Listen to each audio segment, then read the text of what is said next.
Uniclac.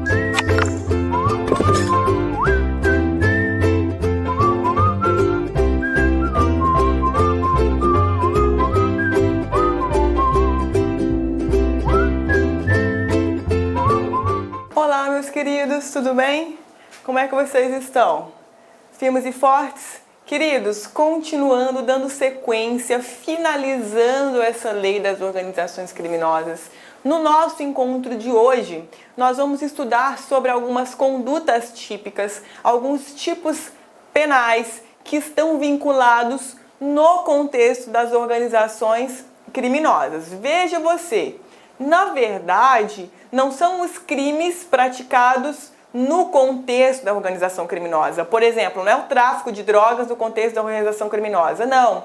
São crimes que se correlacionam com a organização criminosa, que são praticados em razão das investigações que são conduzidas em razão da organização criminosa ou algum crime reflexo praticado por força da existência da organização criminosa. Então vocês vão ver que são crimes especiais que constam somente no texto da lei das organizações criminosas. E a gente vai ver daqui a pouquinho que são crimes singelos, mas que vira e mexe tem sido cobrado nas provas, especialmente provas para delegado. Então, iniciando o nosso estudo desses crimes ocorridos durante as investigações, nós temos o artigo 18. Veja, revelar a identidade, fotografar ou filmar o colaborador sem sua prévia autorização por escrito, reclusão de 1 a 3 anos e multa. Então veja,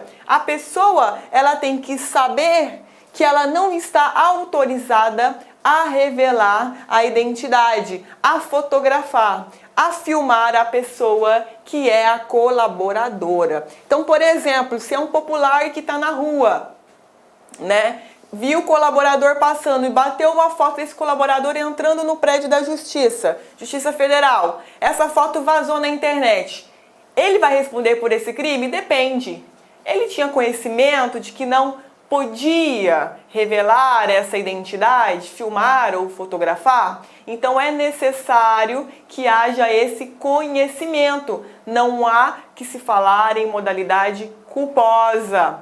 Tudo bem, gente? Agora, se o autor do fato acha que está autorizado a divulgar a identificação, imagem ou filmagem do colaborador, ele vai incorrer em erro de tipo, por pensar ter essa autorização do colaborador. Veja, erro de tipo permissivo, também chamado erro de proibição. O agente, o que vai acontecer? Fotografa achando que ele pode fazer isso, que isso não é criminoso. Se esse conhecimento, se esse erro de proibição dele for um erro de proibição inexcusável, ou seja, ninguém, aliás, qualquer pessoa no lugar desse cidadão teria feito a mesma coisa, teria achado que podia, que era permitido tirar foto de colaborador, ele não vai responder.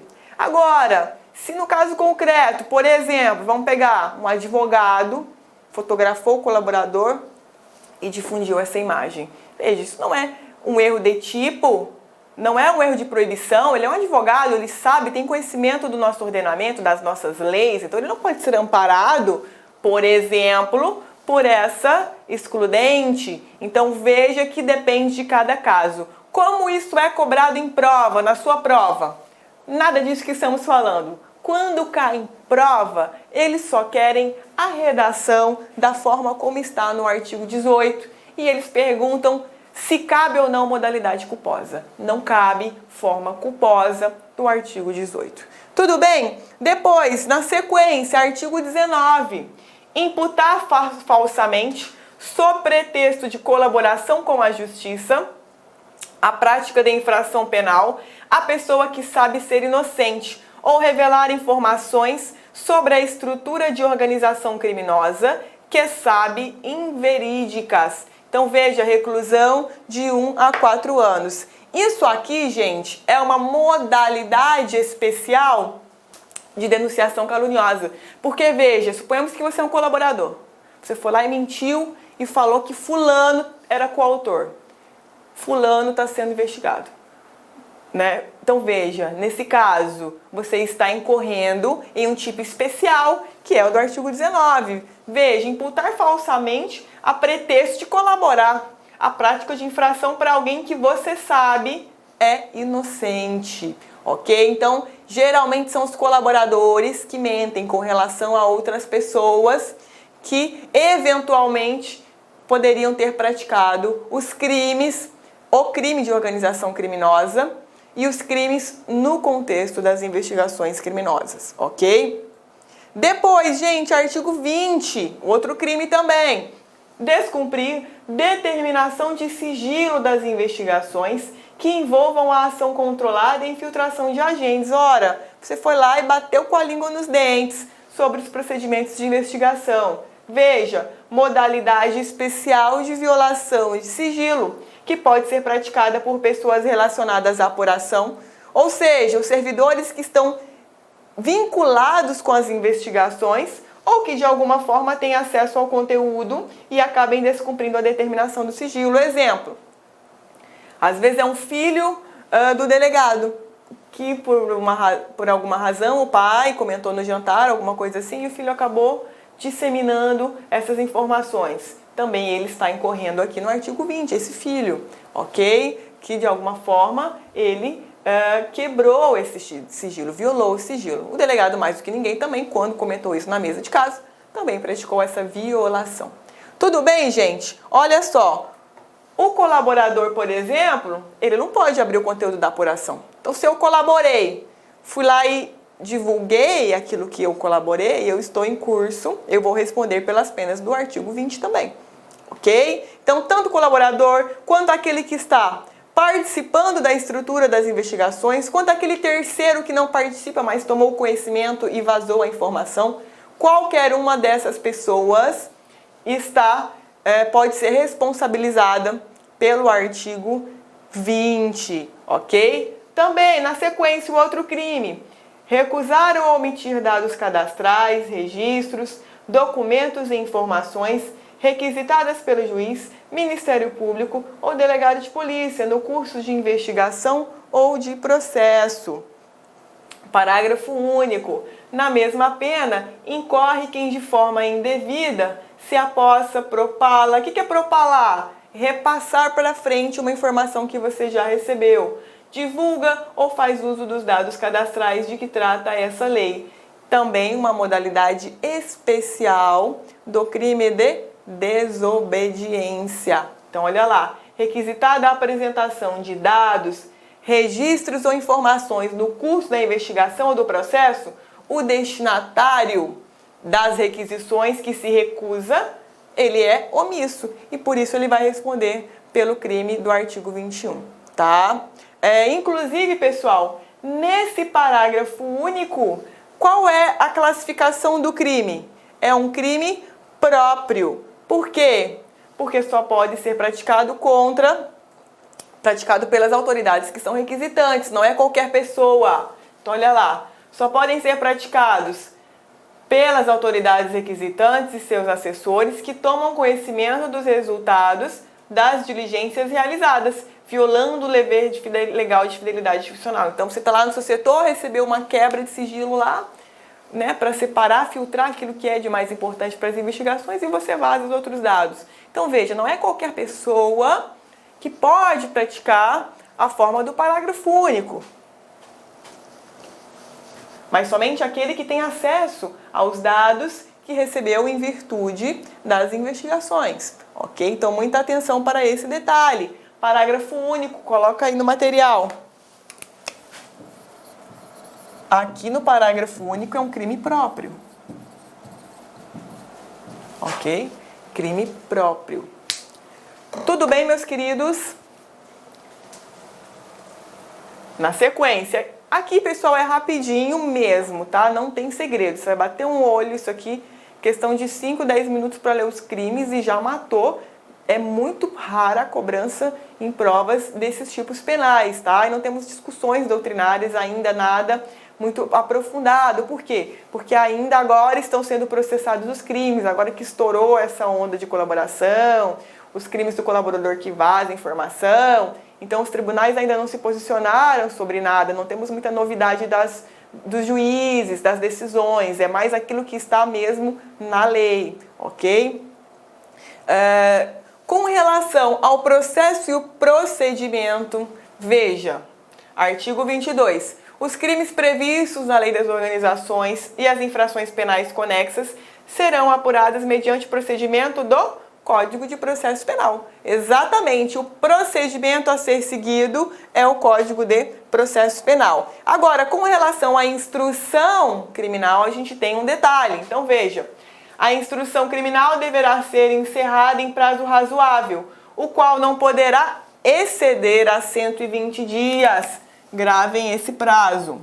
Quando o réu estiver preso, prorrogáveis em até igual período, por decisão fundamentada, devidamente motivada pela complexidade da causa ou por fato procrastinatório atribuível ao réu. Então, prazo não poderá exceder a 120 dias. Esse limite é aplicado ao réu preso. E se ele estiver solto, professora? Deve ser concluído em prazo razoável. Tá? A lei não estabelece qual é o prazo. Tudo bem, pessoal? A lei especial, né? Porque lembra, nós temos os prazos lá do Código de Processo Penal. Mas a lei, até no CPP, a gente não tem um prazo fixo, mas é muito próximo desses 120 dias lá. Se a gente pegar e somar todos os prazos do CPP para solto, é praticamente o mesmo prazo, ok? Com relação ao sigilo, nós temos uma previsão expressa do artigo 23, que diz o seguinte: o sigilo da investigação poderá ser decretado pela autoridade judicial competente para a garantia da celeridade e da eficácia das diligências investigatórias, assegurando-se ao defensor, no interesse do representado, amplo acesso aos elementos de prova que digam respeito ao exercício do direito de defesa, devidamente precedido de autorização judicial, ressalvados os referentes às diligências em andamento. Na sequência, determinado o depoimento do investigado, seu defensor terá assegurada a prévia vista dos autos, ainda que classificados como sigilosos, no prazo mínimo de 3 dias que antecedem ao ato, podendo ser ampliado a critério da autoridade responsável pela investigação. Aqui, pessoal, veja, esse sigilo, né, que o juiz ele decreta a sigilosidade, significa que não é qualquer advogado que vai poder manusear, mesmo aquilo que já está documentado. E aqui no parágrafo único nós temos uma ressalva, uma exceção, tá? Ainda que classificados como sigilosos, prazo mínimo de 3 dias, que pode ser ampliado. Quem vai ampliar esse prazo? O juiz, ok? Veja, o inquérito é, por natureza, sigiloso. Uma das características do inquérito policial é a sigilosidade, que inclusive nós já estudamos nas aulas anteriores. Agora, a preocupação aqui do artigo 23 é tratar como sendo segredo de justiça, que é muito mais do que sigilo do inquérito policial, né? Então, esse segredo de justiça, ele alcança o procedimento tanto, né, na delegacia, quanto no fórum, no gabinete do magistrado. É extremamente sigiloso, não é qualquer advogado que vai poder ir lá, né, manusear. Então, mais do que sigilo, né, é segredo de justiça. Tá? Então, essa foi a preocupação aqui do artigo 23. Agora, gente, essa aula de agora foi super curtinha, acho que não foi mais que 15 minutos. Né? Nós passamos rapidamente sobre todos esses tipos penais. Vejam vocês que são todos crimes que acontecem no curso das investigações ou dos meios de obtenção de prova. Então, veja, eles são um reflexo das investigações que já estão sendo realizadas no contexto das organizações criminosas. Então, não são crimes novos e nem crimes que aconteceram porque criou a Orcrim ou se tem a Orcrim. Não, são crimes reflexo das investigações e da formação da organização criminosa, tá? Então são tipos penais que não estão previstos no Código Penal e nem em outra legislação penal especial. Então, qual é a recomendação com relação a eles? Dá uma lidinha por cima, a incidência de cobrança é mínima desses crimes, tá? Cai muito para delegado, Ministério Público, concursos intermediários nunca cai, geralmente quando eles cobram lei das organizações criminosas é ação controlada, infiltração policial e colaboração premiada, ok? Agora, gente, a gente vai ter um bloco só de resolução de questões, acho que vai ter uma meia hora, uns 40 minutos de aula. Vocês vão ver que exatamente aquilo que nós estudamos nas aulas anteriores e na aula de hoje é exatamente aquilo que você precisa saber para a sua aprovação. Gente, eu sei que a caminhada é árdua, o concurso tá aí, tá batendo na porta.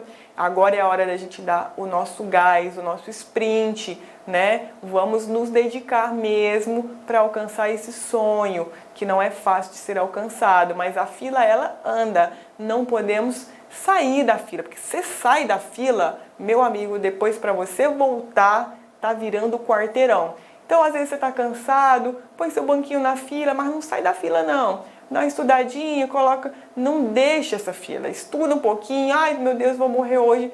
Estuda uma meia horinha, faz o seu ritmo. Ah, não, hoje eu tô bem pra caramba. Estuda o máximo que você puder, saiu o edital. Aí é sangue no olho. É o tempo todo, dedicação total para a sua aprovação. A sua hora vai chegar, ok? Espero que vocês tenham gostado da nossa aula de hoje. Não desistam de mim, continuem comigo e a gente se vê por aqui. Até lá!